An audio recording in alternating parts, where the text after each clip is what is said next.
tell you, take away my hamburgers, I'm not going to be so inspired. I'm going to be angry. And so is everyone else. And I will tell you this, I am not eating crickets, and it's not going to happen. There's all sorts of nutritional reasons not to do that. And yes, people can argue, but they do it in Mexico. They eat whole wild grasshoppers. I've had grasshopper tacos. I know the nutritionals, they're just not there. Don't eat corn, don't eat soy, don't eat the stuff that makes me sick, and you shouldn't either. And if someone tries to force you to do it, I don't care if it's the UN, I don't care if it's a private company, I don't care if it's a local government person or whoever the heck it is, they don't have a right to do that. They never did. They do not have the right. And you have a right to do whatever is necessary to keep yourself and your family healthy. That's the way the world is. It's the way it's always been. So weird.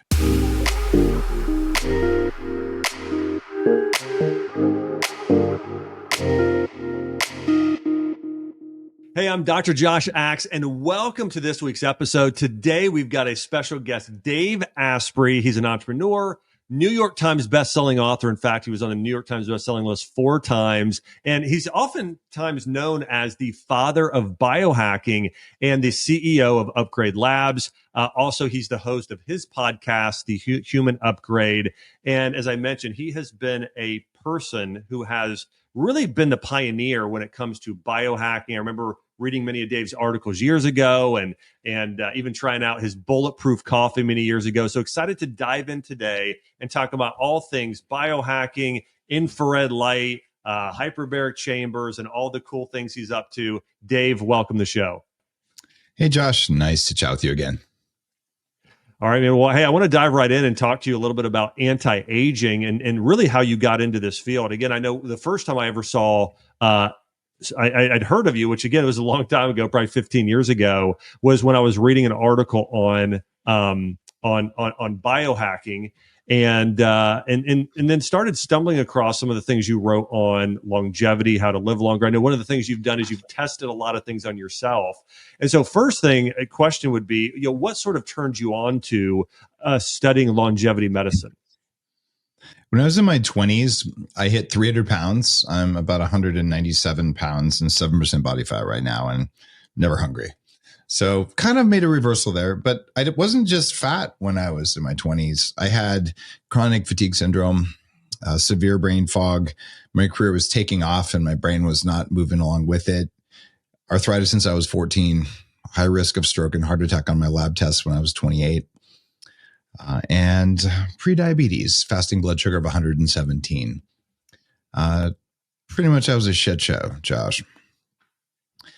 My doctors couldn't help me. They told me maybe vitamin C would kill me, literally. They said that. And so I fired them. And I said, I'm a computer hacker. It's my job. How hard could it be to hack this? Because I'm in this all by myself. And about 4 years and thousands of papers and having read every book there was, I went into a doctor and I said, hey, I want some help. Fortunately, I found a functional medicine doctor. They called him something different back then. And the way I found that doctor was I started learning from people 3 times my age who were reversing their age. I was invited when I was about 28 to be the president and chairman of one of the first longevity nonprofit research and education groups in Silicon Valley. We met by Stanford University. I've been meeting since 1993. I wasn't there at the first few meetings, but so I spent about a decade working with people 3 times my age who learned how to reverse their age. Their techniques taught me biohacking. I learned biohacking from the elders. I named it biohacking because I couldn't make anyone under 60 come to our meetings, even though this stuff makes your brain work better. So then I started saying, well, what can I call it that would make my entrepreneur friends, that would make my tech guys happy?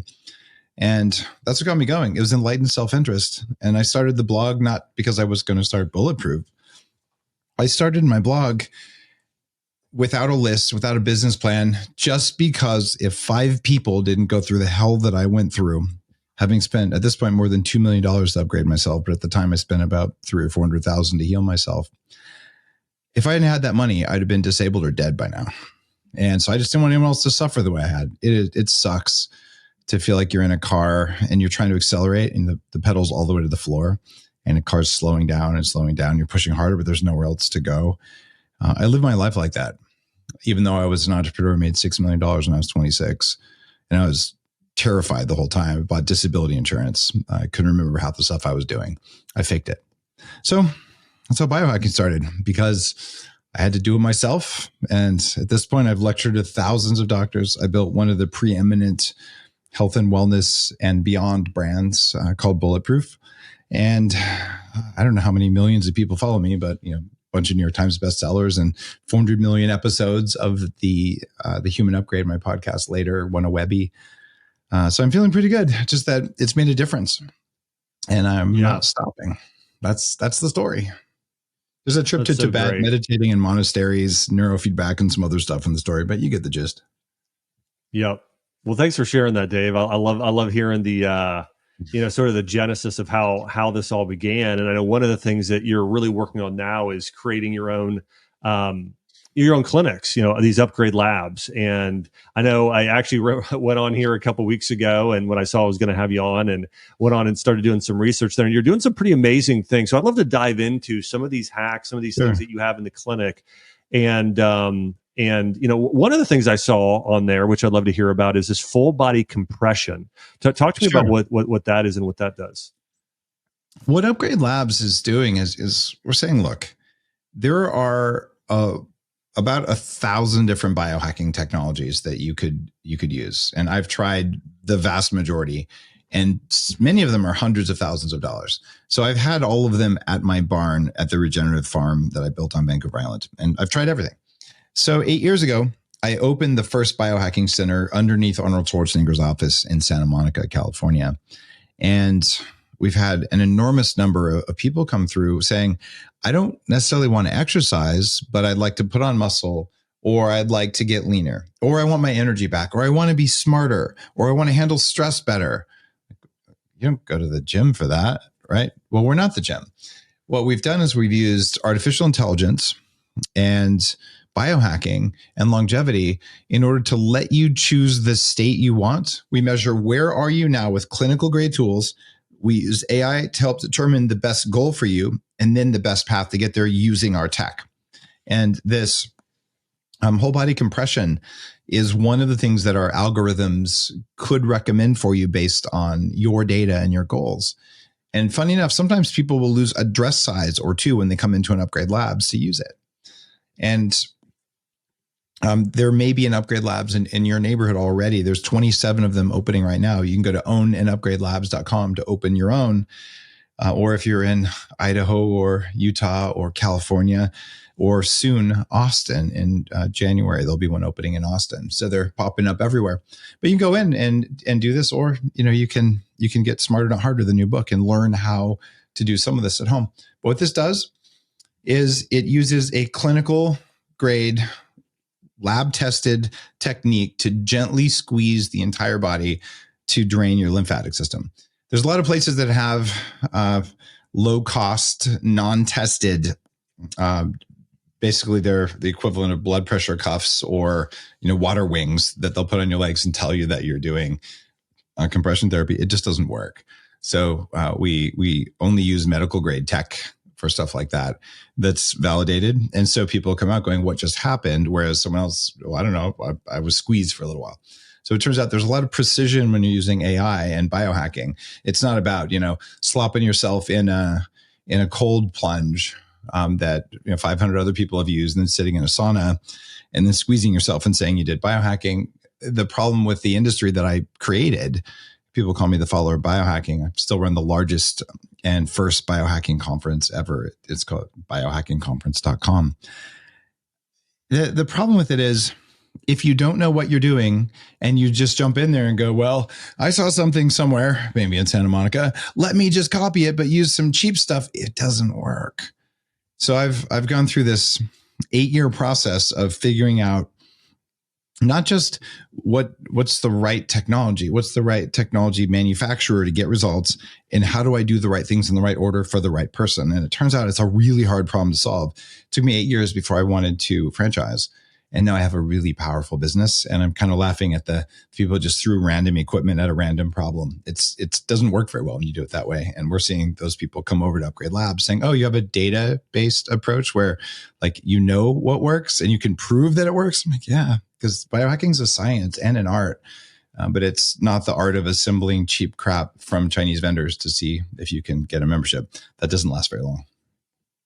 Yeah, well, a couple of good points here, and I know you and I have been in this general industry for a pretty long time, and I think the quality matters, right? And I think the other thing is being able to measure things is incredibly important. I think if people want to get the best results possible, being able to see, hey, where you're at now accurately and see that progression over time is incredibly helpful to be able to make adjustments, try different therapies, do some things differently to help people experience some of those breakthroughs, and to your point, I think there's definitely a science behind that.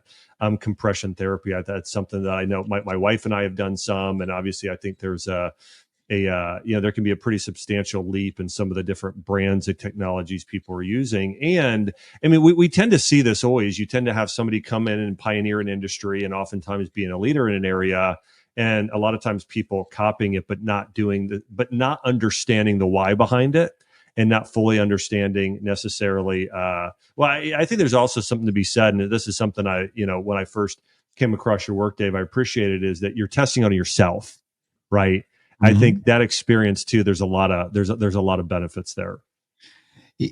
Testing things on yourself is one thing. You also have to know why it works, or at least that it works on more than just you. Because, I mean, it might work for you, Josh, just because, the shape of your ears. Like, we don't know that's why it works for you, but it turns out people with a certain earlobe, whatever it is, I know you're wearing earbuds, I can't even tell, but maybe that's the thing, and no one on earth knows that. So what I like to do is say, is there a reason it might work? Let me try this. And if I get outsized results, it's like, okay, let's try it on a few other people. And then it gets really interesting, because you can imagine if you were running a bakery, but instead of saying, I have some lovely sourdough bread, you're like, I got water, I got salt, I got yeast, and I got flour. And what do you want? Guy walks in. That's the state of biohacking facilities and gyms today, right? Because, well, do you want the squeezy pants? I don't know. Who are you? Are you inflamed? What was your goal? So everything that we do at Upgrade Labs is about measuring thousands of data points very quickly when you come in the door to know what's best for you. So you can walk in and say, just tell me what to do. And you always know that you're doing the very, very best you could do to get to where you want to go the fastest. And the difference is profound. Just one of the pieces of technology at Upgrade Labs, it'll replace hours and hours of cardio with clinically validated results. If you did, let's say you want to be in good shape, so you do cardio for an hour a day, 5 days a week, that should do it, right? Well, if you do that for 2 months, you'll improve by 2% your VO2 max. It's not that big of a difference. If you go to Upgrade Labs and you do 5 minutes 3 times a week with no sweating allowed, you'll improve by 12%. You get 6 times more result in 15 minutes versus 5 hours. And with all that time you save, what if you hooked your brain up to a neurofeedback system and you trained your brain to be smarter and more peaceful and calmer so that you could stay more present and grounded even if your kids are complaining? And with this time that's left over, you did something that also reduced inflammation or made you live longer, because your top goal was really longevity. And we determined the best way for you to live longer is to stop stressing so much. So let's start working on your stress response, because we can train that too. It's such a different view of the world where you are in charge of your biology, which is the very definition of biohacking, that it's become a beautiful thing. And it's part of making the biohacking movement flourish. And biohacking is now a $10 billion business. The Biohacking Conference, and I'd love it if our listeners, if you feel called, in Dallas at the end of May of 2024, go to biohackingconference.com and come on in and meet all the vendors, all the people making the cool latest biohacks, talk to the founders, learn from guys like Dr. Mercola and Jim Quick and me. And we just have so much fun with biohacking, but it's now a global movement. And so it's my job to show people what's possible personally, but also to give you a vision for what you can do so that you can choose what you want to do. And it's a very different vibe than you have to eat kale. You have to exercise this much. You don't have to do anything.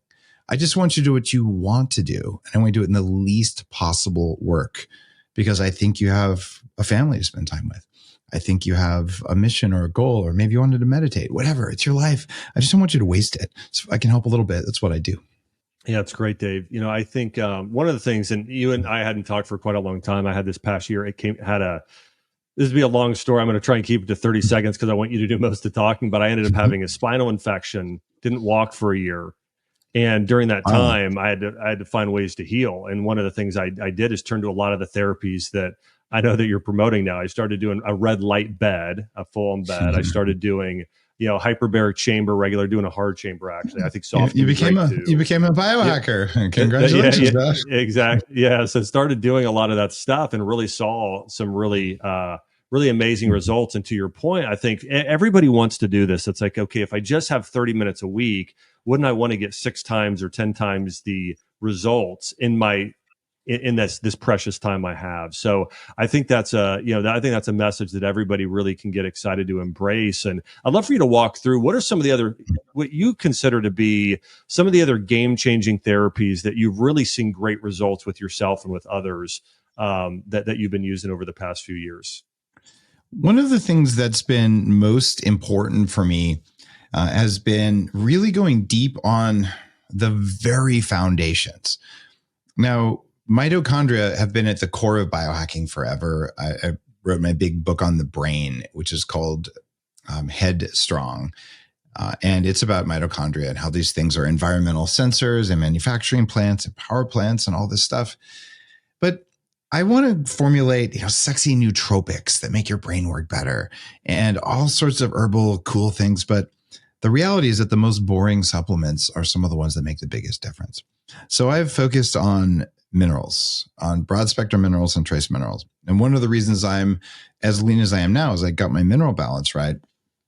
And I focus on this a lot in my newest book called Smarter, Not Harder, where look, it doesn't matter if you exercise right.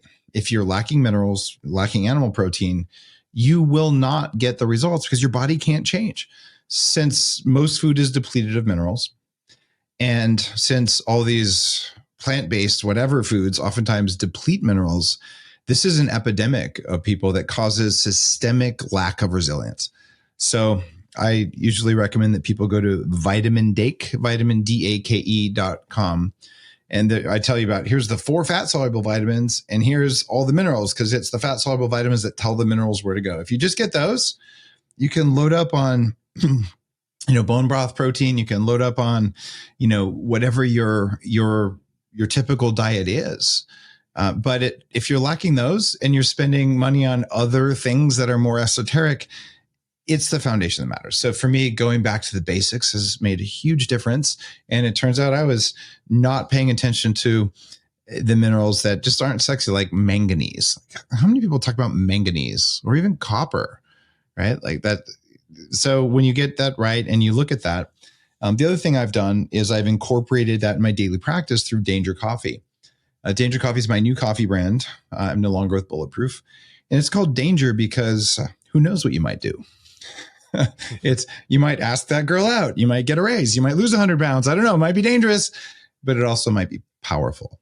So I just want people to get their minerals back so that they can perform at the level to do what they're here to do. And Danger Coffee's got the electrolytes in it as well. So it tastes like the world's best coffee. It's amazing, but it's that extra feeling you get from minerals and electrolytes that really does change how your brain feels when you drink it. So for me, those have been major changes. The other biohacks, I've literally tried every biohack on the planet, including gene therapy recently. But the most important thing to do is start with the basics. Get enough animal protein in your diet. Don't eat Impossible burgers or some kind of nonsense like that. And do the things that you're supposed to do, like go outside in the morning and see some sunshine. Go to sleep when it's dark. Don't drink alcohol. I know you're going to hate me for saying that. Yes, my name's Dave Asprey. You can unfollow me now. But I like alcohol too. I just drink it once a year if it's really, really good and older than me, because every drink, even that one little drink, it makes you older. It makes you a less nice person the next day. So even if you can handle it, it's taking it out. So I don't do that anymore. Not that I was ever much of a drinker, But even twice a month, I won't do that because the reason I'm here is not that. It's something bigger and more important. Yeah. Going back to your point with the minerals, I think that this is, I think if somebody really thinks about it, and if somebody's looked at some of the research on soil depletion today and the amount of nutrients in our foods, I mean, you're going to see that you'd mentioned those fat soluble vitamins. And I remember when I started working with a lot of kids, I had a practice for 5-6 years. I ran in Nashville, and one of the things I stumbled upon was a lot of children on the autism spectrum and how depleted they were in fat soluble vitamins. In fact, from what I saw in children, it was the things that they were the most depleted in, at least according to the recommended daily intake. And so that was really surprising and, of course, really important. But to your point on minerals, if our soil is continually being depleted as it has been, whether it's, manganese or boron or chromium or all, so many of these different minerals in, macro and trace minerals, these are things that can be really, really deficient in. And I think there's also this fallacy that,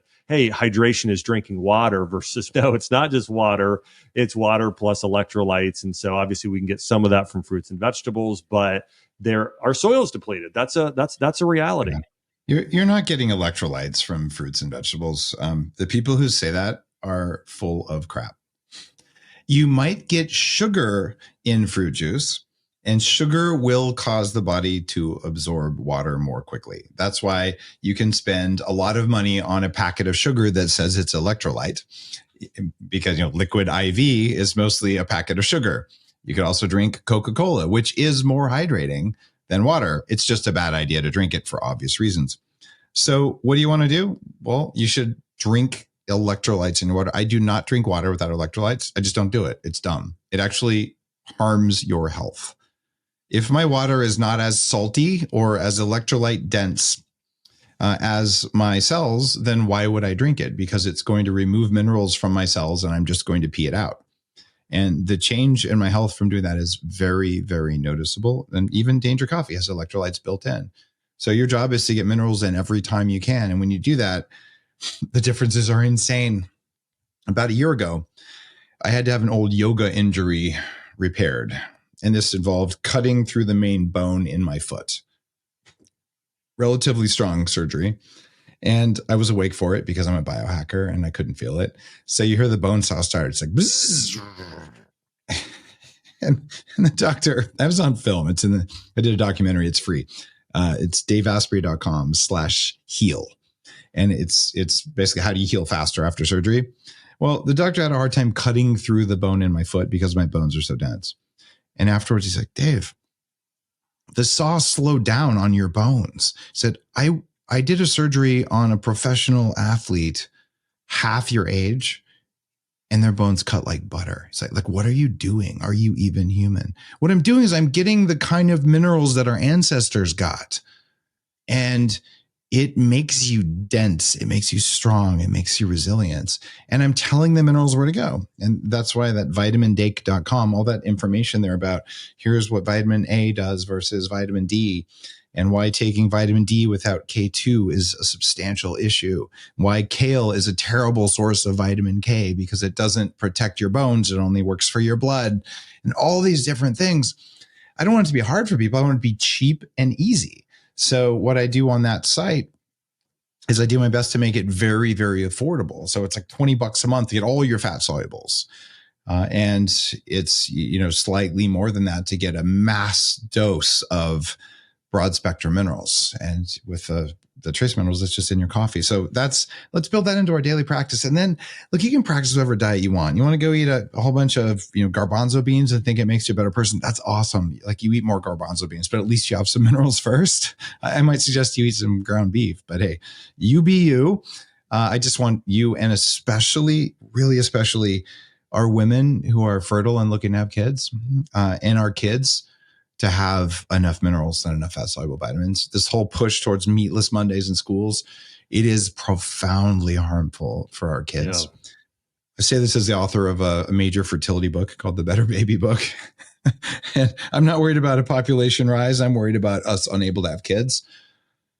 And, You mentioned Yeah, autism earlier. well, You know, I would have mentioned too, just yeah? to your point. I mean, you and I have probably both seen the research recently on testosterone levels just taking a total Oh yeah. nosedive. I mean, so to your point, I think that is the bigger concern.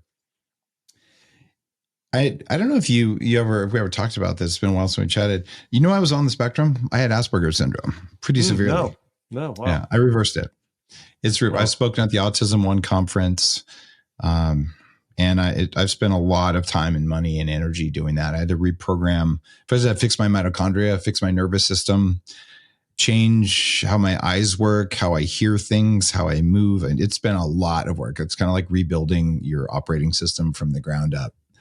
And yeah, minerals are a major part of that, and toxins are a major part of that, and learning what foods work for your body versus don't work. I had to do all the work myself, and there isn't a manual for this.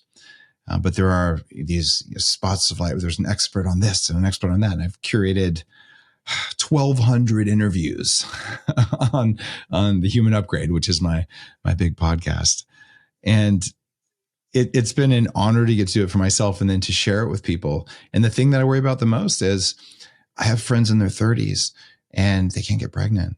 And if they do, it's really, really rough. And then there's all these health problems. And so our fertility as a species is plummeting and autism is going up a lot. Let's get our minerals going. Let's get rid of our toxins. And I'm hopeful that with enough knowledge, there can be enough of us who are healthy enough to have the next generation. Because right now, it looks like the next generation is going to be half as big as this one, which means we don't have a population excess. It means we're about to have a lot of empty houses in 25 years because there literally aren't enough people to live in them. If you don't believe me, go to Japan and get a free house because they have entire cities that are empty because they are ahead of the curve on this problem. Wow. So our job, you and me, Josh, we're going to have to live twice as long and have the energy of young people so we can fix all the shit that's happening in the world right now. That's one of the reasons I'm into longevity. And I spend so much time talking about, yes, I'm going to live to 180 at least. Maybe our listeners can too, if we do our jobs right. Yeah. I know that. Obviously, I was having a conversation with a friend of mine who's a health expert a couple of weeks ago, and we were talking about how, like, when I first got into practice, or even just into this field, I mean, things have gone so far in 20 years. I mean, it really is amazing. I mean, because I remember teaching a lecture. This is when I first started, and I asked people, how many of you know what an omega-3 fat was? Almost nobody. All of a sudden, 5 years later, everyone in the room would raise their hand. A similar thing. Like, how many people have heard of, 5 years ago, compression therapy, red light therapy, hyperbaric chamber, a lot of this stuff, a lot of these things? Almost nobody. And now it's becoming more and more common knowledge. And so I think as people continue to sort of learn and embrace these, many of these therapies that you've been promoting, I think obviously there's some great benefits there. And I think we're going to start seeing, the lifespan. One of the things I almost have a concern about, though, and this is a comment, you can comment on it, or we can go to the next question, but is there almost being a gap between, I mean, this tends to happen with wealth. It happens with almost everything in life, where you've got these people who really are studying and learning about all these things that, we've been teaching, and their lives are going to continue to go up. But then I had Zach Bush on a couple of weeks ago, and he was talking about, I mean, you start looking at how depleted the soil is and just a lot of the other issues. And so some people may have their lifespan decreased, and I think a few years ago was the first time that happened, actually, with certain parts of the population. You're right. There's a huge gap, and it's not fair. There are some people who have really focused all of their energy on being really good at golf. And they're so much better at golf than I am. And it's just not fair, Josh. In fact, it's kind of triggering. I mean, like, look at them. How dare they be so good at golf when I'm not? Yeah. Well, perhaps some of us are putting massive, I can't even say 10,000 hours. It's probably 50,000 hours of my life into understanding how to live a better life at every single level. And I don't go to basketball games. I could, but then I wouldn't do the other stuff that I've decided is more important. So if you're listening to this, you get to pick what's most important. But if you're saying it's not fair, some of us are going to have access to longevity. Some of us are thinking about it every time we pick up our fork. And some of us are saying it tastes good. And you get to pick who you are. And you could also tell yourself the story that says, oh, this is only for rich people. And that's also nonsense. I put Toyota truck parts in boxes for 5 years when I was paying for my school. I shared a room with someone for 4 years, just a single 1-bedroom place while I was doing it. And I worked at Baskin Robbins. I started a company, paid for my tuition. You can work hard, and it's shitty right now in the economy. And there are large companies and politicians who've set it up to make it really, really hard to be successful. You can still be healthy on a budget. And I've talked about it for a long time. Yeah. There is a war on you.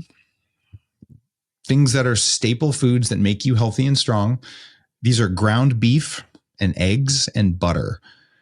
Some group, I don't know who it is.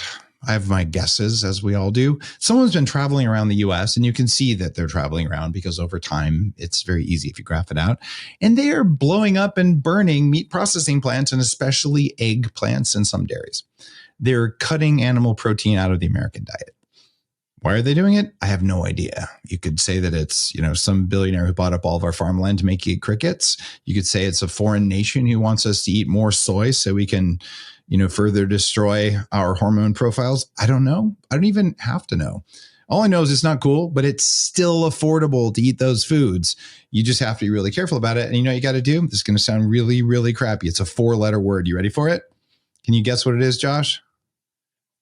COOK. That's what you need to do. You have to learn how to cook. And if you say, I don't know how to cook, get a freaking hot plate. It's going to cost you $20. You're going to get some water. Bottled is better. Pour it through a filter if you can. If not, use some tap water. If you're from Flint, you're screwed. And then boil some rice and boil some hamburger meat, even if it's not organic. And you're going to be so much better off. And it's going to cost you less than 1 trip to McDonald's. And you're going to have a pound of animal protein. And throw a tablespoon of butter and some herbs in there if you can afford the herbs, and some salt, and you'll be fine. You know what I eat every day? I eat rice and steak because I can. It's the same meal. So don't make excuses. Don't whine. What we know is people who believe they're victims in psychology experiments, those people will look for fault in others more aggressively. And they will call for more extreme punishment of other people who they perceive to have not followed the rules. So if you want to be a Karen, look at yourself as a victim. Otherwise, say, damn, I want to get me some of that longevity stuff. Every one of my books has 3 categories for everything I talk about. There's the free version, there's the affordable version, and there's the crazy billionaire version. And it's the crazy billionaire version that funds everything else. So, I think there are some people who are going to miss this. They are missing it because they are not trying, because they feel helpless, because they feel like they can't do it. The reality is that you can do it. You must do it. And I'm going to just say this straight up. If you are under 25 and you don't do this, you are missing the biggest opportunity of your life, because most of your friends aren't going to live very long in the world that we've created. And there won't be that many old people. The world is yours to inherit. You just have to live long enough and be smart and learn how to control your emotions and learn how to control your biology. Literally, this world is yours. Yeah. To one of your points, we've talked a lot about longevity, but the other thing I just want to point out is you're living a better life now too. Sure. Like I know for myself, and I guarantee it's similar with you, Dave. I wake up, I have energy. I feel great. I feel like I can, so that's and I want to jump back to something else too. I did a video recently, this article on, it was Bill Gates, and it was either Impossible Burger or their biggest competitor. And basically, in the guy's quote, and he's not trying to hide it, he said, our goal, and he was like, I 100% believe that we will be meatless in 15 years. And I was like, wow. I mean, there are literally people out there with that agenda. Yeah, it's impossible, because you know what they missed out on? Humans who make those kinds of statements, they are made out of meat, and people like me don't eat plant-based diets because it makes us sick. Yeah.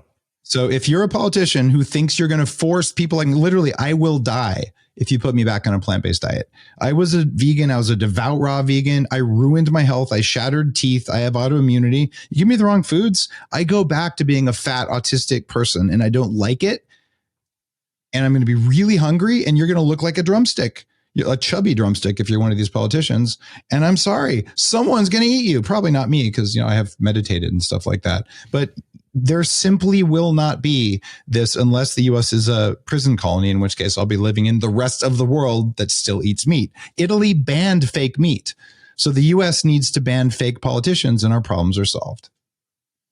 Yeah, that would, it's crazy. This is, we probably don't want to get into this, but it's, I'm watching you shift uncomfortably. This is great. No, it's good. I know I think you recently had RFK on your podcast, and I think from a healthcare standpoint, he's a stud. I mean, I have no idea if he'll win or not. I sure hope so. But that guy understands why our system is broken, exactly why.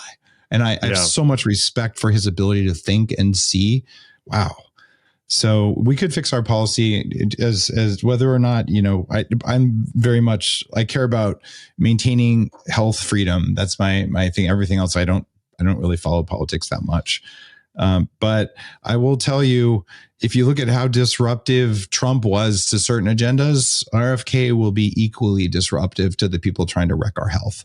So he's very different than Trump. But man, that guy has the chance to fix the country. And I find myself being a little hopeful about that. Yeah. Yeah. I think going into,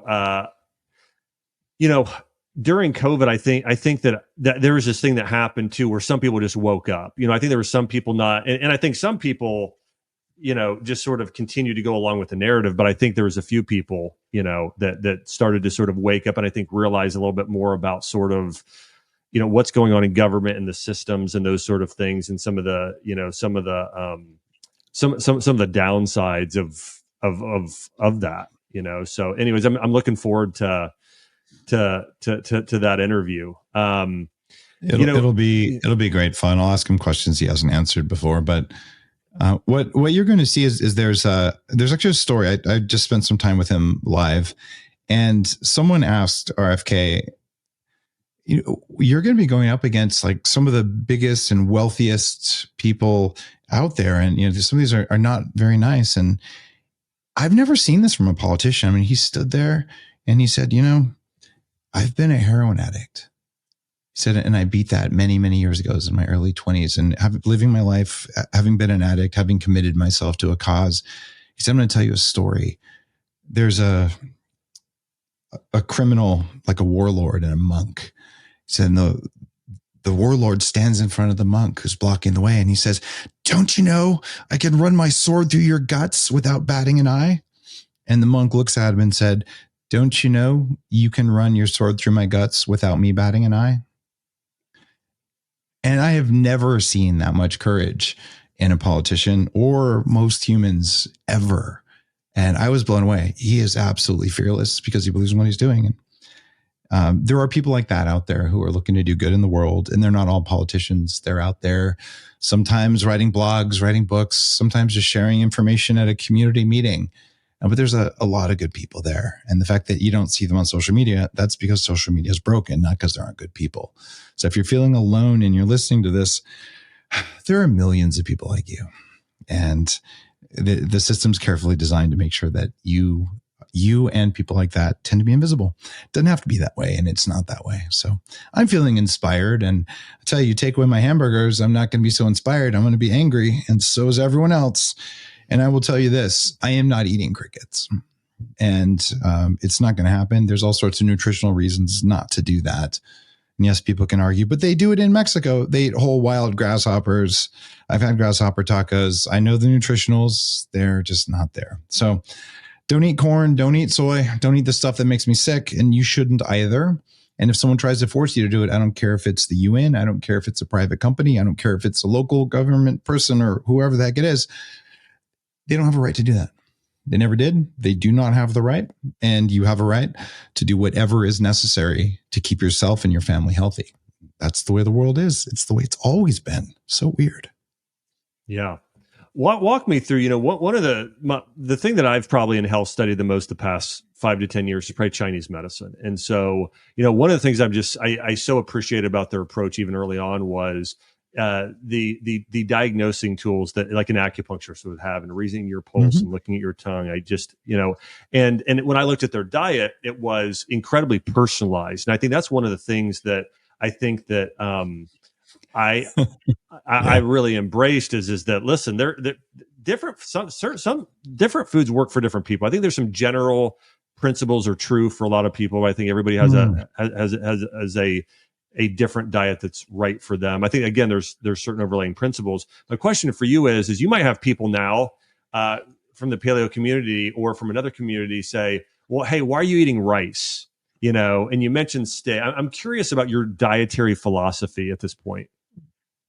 My dietary philosophy is still very much in line with the Bulletproof Diet. This is a book, people have lost a couple million pounds on it. And this is the first modern nutrition book to recommend intermittent fasting. So every fasting book, including mine, recently came out as an echo of that. This is the first modern book to talk about lectins and oxalates and omega-6s to avoid them in the first chapter. And that was 2011. And so what I do is I still, first and foremost, I avoid toxins. And here's what's weird around personalization. Different toxins affect different people differently. So I'm more sensitive to mold toxins because I grew up in a basement with toxic mold than a lot of people. So mold in coffee tweaks on me. That's why Danger Coffee, my new coffee company, is lab tested and has minerals that soak up mold toxins in it. Some people handle it better, but it's bad for all of us. Some people handle mercury better. In fact, if you've been working in a mercury mine for 10 years, you probably have the genes that detox mercury. Otherwise, you'd be dead. In fact, when they test mercury mine workers, that's what they find. So different toxins are more or less bad for you. But the fewer toxins you're exposed to, the better off you are. Right. So I take let's remove plant toxins and man-made toxins from the diet first.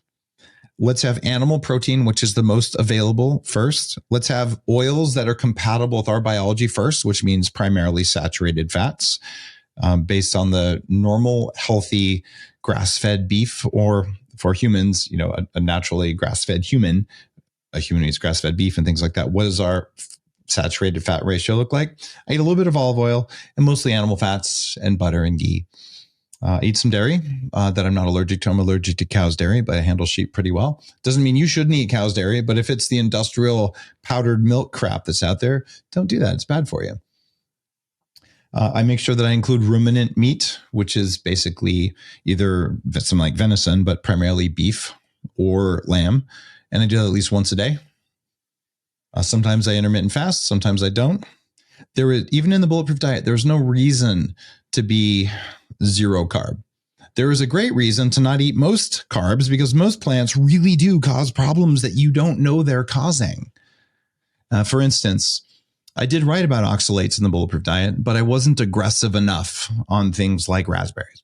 In fact, some of the charts on oxalates didn't even exist when I wrote that book. It turns out spinach and kale are really bad, especially the lacy kale. But raspberries are almost as bad. And before I knew this, back when I was just coming off of being a raw vegan, I was eating 2 cups of raspberries from the farmer's market every single day. Because, hey, I'm healthy. I'm going to invest a lot in my food for my health. And everyone knows raspberries are good for you, right? I was getting massively excessive amounts of oxalic acid that turns into razor sharp crystals in your kidneys and your bladder and your urethra. And I suddenly had to pee 25 times a day. And I had to go to the doctor. And the doctor said, that's really weird. I don't know. Let's stick a camera up there. Yeah, that was not fun. That's an exit only place. And I said, we don't know what it is. Well, I finally figured out it was raspberries. And just a little while ago, friend, Dave, I've had interstitial cystitis for years. Like, maybe you should step away from the raspberries and kale salad already and the spinach. 3 days later, she calls me and goes, it's gone. Like, I've had this for so many years. It went away. It's because of plant toxins. So I avoid those. And why can you eat white rice? Because there's nothing toxic in it. There's just starch. And my metabolism works because I haven't had omega-6 fats in 10 years. It takes about 6 years to get rid of 85% of the bad fats that are stored in your cell membranes. And I've published that research in the Bulletproof Diet. It's been echoed in the the keto and carnivore community ever since. But the half-life of fat is in the body is about 700 days in your cell membranes. So you've gotten rid of most of it. So after 6 or 8 years of doing what I do and eating butter and coconut oil and maybe a little palm oil, but mostly tallow and beef and avoiding chicken fat even, what you end up with is you end up with a body that's incredibly resilient. The 7% body fat, I have abs. Like I was a 300-pound computer hacker, like the fat guy from Jurassic Park 1, but a good guy, that kind of a thing. And to look like this, where I'm like happy to take my shirt off at the beach because, people my age are like, what is going on? Like, are you exercising like 20 minutes a week at Upgrade Labs? My life is great. It's because I learned how to eat and I don't eat plant toxins. Doesn't mean I don't eat any plants. I get more polyphenols than almost anyone in my diet because I crust everything with oregano and rosemary, and I drink a lot of my Danger coffee, and I take supplements. So would I change that? Hell no. And if I stopped eating rice and just went full keto, over time, the same thing would happen that happened to me a long time ago when I went full keto. You can over keto, you can over fast. Yeah. And what happens there is very predictable. As a man, first, your sleep quality goes down. Then you wake up without a kickstand, and then your hair gets thinner. And for women, it happens sooner. And first, their sleep quality goes down. Then their monthly cycle gets messed up, and then their hair gets thinner. So carbs are fine. Just don't eat the carbs full of toxins. Don't have a bunch of sugar. But I have no fear of sugar. I metabolize it like a boss because I'm not full of soybean and corn and canola oil. Anyone listening can do this. It's quite manageable. I do not spend a lot of money on food unless I'm eating really good steak. I normally eat the sirloin, which is $12 a pound for grass-fed sirloin here in Austin, Texas. I throw it on a grill. I put on good salt and I crust it with a crap load of herbs. Sometimes I have white rice. Sometimes I have arugula. I eat a little fruit every now and then. And I have some honey if I want to. And I have some sheep's milk yogurt or sheep's milk cheese. And I could do this for the rest of my life and never be hungry again. All real food, all good stuff, and obviously, one of the things just for everybody picking up on this is, Dave's talking a lot about these plant toxins. So it's not just toxins that you think of in terms of, Roundup or herbicides or pesticides or environmental toxins or heavy metals and some of these other things. Is there are plants. Sometimes with certain ones you can cook them or ferment them, or there are ways to break certain ones down, but the others you can't. So obviously there are some issues. And in my experience has been, David, a similar thing is that some people's bodies are. I remember when I wrote a book, Eat Dirt. There was a study out of Japan that showed that people in Japan digest seaweed incredibly well. They just have special bacteria that has evolved in the gut over there for it. And it's totally okay to just say, every time I eat Brussels sprouts, I have room clearing gas and my gut hurts and I wake up with pimples. Newsflash, stop eating Brussels sprouts. You can't digest raffinose. It's okay. Just don't eat them.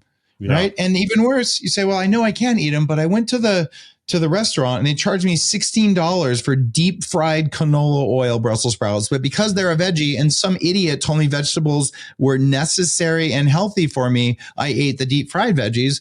And then I had brain fog and bad skin for a long time. And it took years for all those fats to leave my system. Don't eat fried stuff at restaurants unless it's fried in tallow or maybe the 0 Acre Farm cultured oil. Or maybe if it's properly changed, you could get away with olive oil, but they don't fry in good oils at most restaurants. So you just don't eat fried stuff at restaurants. Don't eat salad dressing at restaurants, and eat the thing that looks like it's a piece of meat you can identify. You'll be fine. I travel 200 days of the year. Yeah. I want to last couple of questions here for you, Dave, because I know we're running out of time. I wanted to ask you about, your exercise. You mentioned 20 minutes a week. Talk to me about what specifically you're doing for exercise right now. All right. So this is all in Smarter, Not Harder. And even exercise, people don't know what exercise is. What does that even mean? Is it going for a walk? Is it playing soccer? Is it rock climbing? Well, I mean brief and purposeful and intense exercise. And what am I doing? mostly what I'm doing is powered by artificial intelligence in Smarter Not Harder. It's really, if this question you're leaning in, you should just buy Smarter Not Harder. It won't change my life if you do or don't buy the book. It'll probably change yours. I'll tell you, there's 5 things for weights that work better than picking up rocks. There's 5 things for cardio that work better than running away from tigers for long distances. And that's what all cardio and all weight bearing exercise has been so far. And for those 2 categories, I'm doing AI-driven rehit from Upgrade Labs, which is the reduced exertion, high-intensity training. What we've done is we've optimized the amount and length of the hard part of the exercise. It takes 20 seconds, but I can change the variable automatically on the bicycle, and I'm tracking heart rate on every person who does it, including me, so that we know exactly how hard to push you for a very brief period, and then guide you to bring your heart rate back down. And just doing that, it's provably 6 times better in 1/20th of the time. So now my cardio's done in the amount of time every week that I spend brushing my teeth. And I got 6 times more improvement than the poor guy who's sweating and like puffing and wearing his knees out, running up and down the street. I feel bad for him. Now, unless he loves it, but they don't look like they're loving it. And then for strength, about once a week, I'll do something called the Cheat Machine, which is also an AI-driven platform at Upgrade Labs. Instead of fighting against rocks and gravity, I'm fighting against an AI-powered computer that can always win. But it's manipulating the amount of pressure that my body feels, so that my muscles don't know how to adapt, and then they get confused and they adapt much more quickly. And now I'm going to do kind of the douchey thing, but like I am, that's a caffeine molecule, by the way. I don't know if my camera and lighting is going to pick it up, but you can see like I am ridiculously lean and I've got sizable muscles. Yeah, there are guys who are like bowling ball shoulders. Dude, I spend 20 minutes a week. You can spend 6 hours in the gym if you think it makes you more of a man. I agree. You're more of a man. Good for you. I'm going to live to 180 and I got stuff to do. So how do I feel? Amazing. Do I have incredible statistics? Is my liver fat low? Is my BMI good? Is my liver fat's at 0.8? It's one of the lowest liver fats that you'll ever see recorded. So all the variables for longevity, for aging, for leanness, they're where they need to be. And I look better than I ever have in my entire life. In fact, I don't have to do all the extra skin from when I weigh 300 pounds. It's mostly on my low back, but even that is going away. So that's what my exercise looks like. I let computers confuse my body so my body will change faster. And just because I have all this time left over, then I hook electrodes up to my head from 40 Years of Zen, and I do the brain upgrade from Upgrade Labs. And this is 40 Years of Zen is my high-end neuroscience clinic, like F1 driver school for your brain. And we use that technology at Upgrade Labs to let people train their own brains to work better. So instead of picking up more weight, I just hook stuff up to my head and I learn how to focus, and I learn how to be peaceful. I learn how to think, and I learn how to connect. And per minute, I'd rather have an hour or a minute of neurofeedback than I would another hour of picking up rocks at the gym. So as long as I have enough rocks picked up or enough AI stimulation that my muscles are where I want them to be, that my body feels good, I'm built, I'm lean, I'm muscular, and I know that I have more than enough energy to handle anything that comes my way, even politicians with fake hamburgers, well, then I'm in a good place. And that's what I'm doing. That's good, Dave. Well, Dave, I appreciate everything you shared. Just to kind of rehash everything with everybody, I think that Dave's doing some incredible things with his Upgrade Labs. He mentioned that clinic, or multiple 27. Amazing that he's opening throughout the country as well. And Dave, share with us a little bit more about where we can find you on social media and where people can find more out about Upgrade Labs. Sure. Go to ownandupgradelabs.com and you can become a biohacker. You can become an entrepreneur, and my team and I will teach you how to open and run your own biohacking facility as a part of the Upgrade Labs franchise. And it's empowering entrepreneurs makes me so happy. So ownandupgradelabs.com. All of my work is at daveasprey.com, and my podcast is The Human Upgrade. I post a lot on Instagram and TikTok and whatever platform you like. My stuff is there. Pretty easy to find. And if If you Google Bulletproof Dave Asprey, you may find me. I'm very well known for starting Bulletproof and making Bulletproof coffee, but I am not with Bulletproof any longer. My new coffee company is Danger Coffee. Awesome. Well, I encourage everybody to check it out. And Dave, thanks so much for being a pioneer in this industry. Again, I know that you're, again, somebody who really kind of brought a lot of these things that you've talked about to light for the first time for many people. And again, hey, so grateful for you and all the wisdom you have to share. And hey, if you're watching this on YouTube, I want to encourage you to, hey, leave a comment. Let us know, what is your biggest takeaway from some of the wisdom that Dave shared with us today? And we'd love to hear from you there as well. And if you're not subscribed, hey, please subscribe. We'd love to continue to get some of these great interviews like we had with Dave out to you here soon. And again, thanks so much, Dave, for coming on and sharing all your advice and wisdom with us. You got it. Thank you, Josh. All right. Thanks, everybody.